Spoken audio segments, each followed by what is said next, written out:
Hey everybody. So if you're wondering why you just saw Total Recall, that is just because I am going to review the original Total Recall for you today. With the remake out now and with everybody, kind of thinking about, which one is better, is the first one any good because some people haven't seen the original. Um, and to tell you the truth, you guys, I actually just saw this film just recently. With the remake coming out recently, I just really wanted to see this old one, and I managed to borrow it from a friend of mine. Um, so now is the time to actually review the film. So Total Recall, you guys, at least with the original Arnold Schwarzenegger version, this film's about a construction worker in the future who he wants to go on a vacation, but he doesn't want to go on a vacation like we would drive out somewhere and actually take a vacation. He wants to take kind of a mental vacation away. So he hears about this place called Rekall, and what they do is they put you into this machine, and you pretty much envision the life that you want to live on Earth or on Mars, because in this world you can also go to Mars and live there and everything else. So he hears about the opportunity of having a life of a secret agent. So he chooses to go that route with his recall experience. So he wakes up in this world. He thinks it's the world he's always been in. He thinks this recall thing was a hoax. He had no idea what was going on when he was in this machine. So he's living his life, and it turns out certain people aren't the people he remembered. Like his wife is a completely different person. The people he knows from work are different people. He's living that secret agent life that they told him that he was going to live. And the thing is, before all that happened, you see kind of this sequence where Arnold Schwarzenegger's freaking out in the room. The guy who's kind of the lead CEO of the company of Rekall says, pretend that we don't know this guy, get him a cab, just pretend like he was never a customer of our company. And that's the point in the movie where you really got to start realizing, is this kind of something he's been dreaming all along? Kind of the thing that he was experiencing in that machine before they let him go? Or are we seeing the stuff that actually happened the moment they let him go? Because the next thing you see him in the cab, and then we begin to question, is this what he's envisioning, or is this actually happening to him after or during this recall experience? So like I said, the people he thought were the people he knew aren't those people. They're different people now. Um, People are trying to kill him at every which corner because he has this life of the secret agent. And he also finds out there's another version of him that has a completely different name, and he's also a secret agent, and he lives on another planet other than the one that this Doug Quaid lives on, who's played by Arnold Schwarzenegger. Um, so it's this movie where this guy's trying to figure out, kind of this life of an agent, what he has to do to get back to his old life. And the viewer has to question, did he get out, or is he stuck in recall forever? Did his mind get lost during the process, and we're looking at what happened before his mind went completely blank and he died from it? Um, so this film, you guys, it's very fun. I had a really fun time watching it. Um, I have no idea how similar or how unsimilar this remake is going to be that just came out by Len Weissman. It's going to have like Colin Farrell and Kate Beckinsale in it. Um, Sharon Stone from Basic Instinct played the wife in this version. And I think Kate Beckinsale is going to play her in the remake. And I think Jessica Biel plays the woman that helps the Doug Quaid character get through the recall thing. I don't know who the actress was in this one. If you can see this, is on the side of this VHS tape that I borrowed from a friend of mine. That's the girl that Schwarzenegger teams up with in this one. I guess Jessica Biel plays that character in this new movie. But anyway, guys, as far as positives and negatives go of this film, I thought the camp value, the special effects, the action scenes, and the one-liners just so epic in this film. And for a 1990 film, it really accomplishes that camp value and special effects and action scenes and one-liners very perfectly.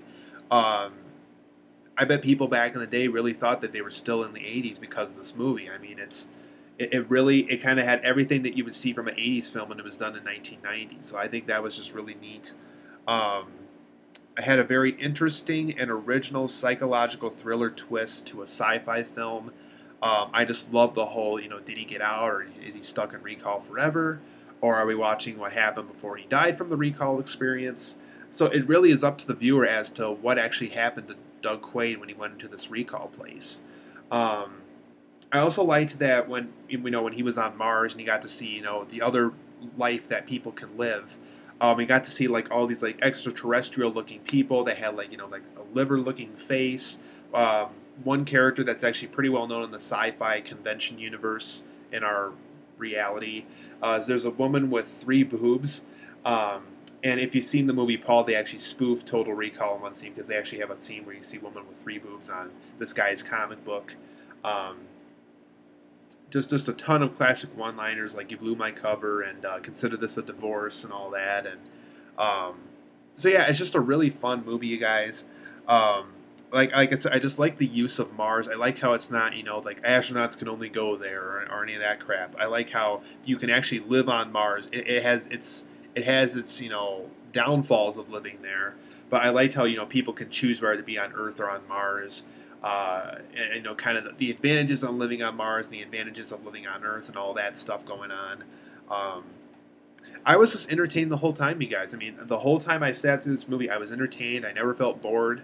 Um, I didn't have to pay any money to see this film. Like I said, I borrowed it from a friend, and I must say, for a free experience, I had the time of my life watching it.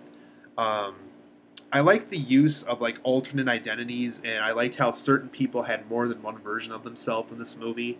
Like Arnold Schwarzenegger had two versions of himself when he was in the Rekall world. The Doug Quaid that he thought he was, and that secret agent that lived on the other planet. So just a really fun use of alternate identities in this film. As far as negatives go, you guys, this is pretty obvious. Uh, I wouldn't say this is one of Arnold Schwarzenegger's best films for the simple reason that um, his role in Terminator was just so good compared to his role as Doug Quaid. And I'm also a big fan of the film True Lies by James Cameron. I just had a lot of fun watching Schwarzenegger. I really felt like Schwarzenegger took on a role that, um, we wouldn't normally see him in throughout the 80s. I like how he kind of grew in the 90s and became an even better actor at that point. I guess he did good in this film, you guys. Just that, like I said, his role in True Lies and his role in the first two Terminator films, I think, are more. They read more as an Arnold Schwarzenegger role than this one did. Like I think if they hired like Kurt Russell or another big action star at the time, I think he could have done just as well. I mean, it's not a role that say, oh, it's strictly for Arnold Schwarzenegger to play. Um, I thought there was too many unnecessary twists in this film, especially toward the end. I liked how this film had twists near the beginning, and I liked how there was twists near the end too. But throughout the movie, they tried to throw in a twist, and you know what? I think if the writers of this film really sat down and say, this twist is good, this twist isn't so good, this twist is good, this twist is not so good, and annihilated those ones that aren't so good and keep the ones that are good, I think this film could have been much more enjoyable than what it was. Um, there was these mutation effects throughout the film, you guys, that just got really old after a while. There was one scene where I'm not going to spoil it for those who haven't seen the original film, but there's a scene where Arnold Schwarzenegger and this girl that's Jessica Biel is going to play in the remake, they manage to get more air and more oxygen onto Mars in one scene, and there's like this mutation effect that you see early on in the film of what would happen if you lost your oxygen supply on Mars. And I think that joke really got old after a while, and I understand it was done for camp value reasons, but I don't know. I mean, I remember watching that near the end. I'm like, that joke's getting really old now, and I really wish that if they really wanted to keep that joke, do it in a way that'll keep us laughing at it rather than saying, well, that's just getting old now. I also thought this film, as much as I liked the high technology for 1990, was unique at the time, and I liked, all the camp value scenes, with the guy with the liver face and all that, and all the little hokey like rats eating away at the little bolt thing and all that.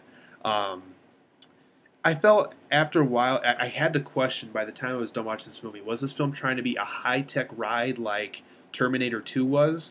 Or was it trying to be a complete camp film, kind of, like sock puppet coming out of the stomach and like, kind of like a Adam West Batman episode. And to me, the film had an uneasy balance of the two. Like, I don't know if it's one of those things where, oh, well, today's budget, we have a lot of money, so let's make a high-tech scene. In today's budget, we don't have as much money, so we're going to make a camp scene. And I really wish this film decided which direction it wanted to go. Because to me, it's very hard to pursue both at once for a film. And as much as I love both of those aspects of this film, I think I would have liked it even more if it stuck more with one more so than the other. And based on what I liked and didn't like in the film, I think the camp route would have been better simply because Schwarzenegger was in Terminator 2 a year after this movie. Um, and it was definitely, with the liver face people and everything. I just think the joke route would have been better simply because I love that aspect of the film. So I almost wish this film stuck with the camp route more so than the high tech route. But overall, guys, I give Total Recall, the original version, the 8.5 out of 10. Very fun film. I guarantee you'll have a fun time watching it if it's the first time you're seeing it like I did recently. Um, I'm not sure if I want to see the remake yet. I'm kind of still iffy on it, but um, overall, guys, the original is very fun. 8.5 out of 10 for me. Very good film, but just to warn you, I personally thought it was not as good as like Terminator 2 or True Lies.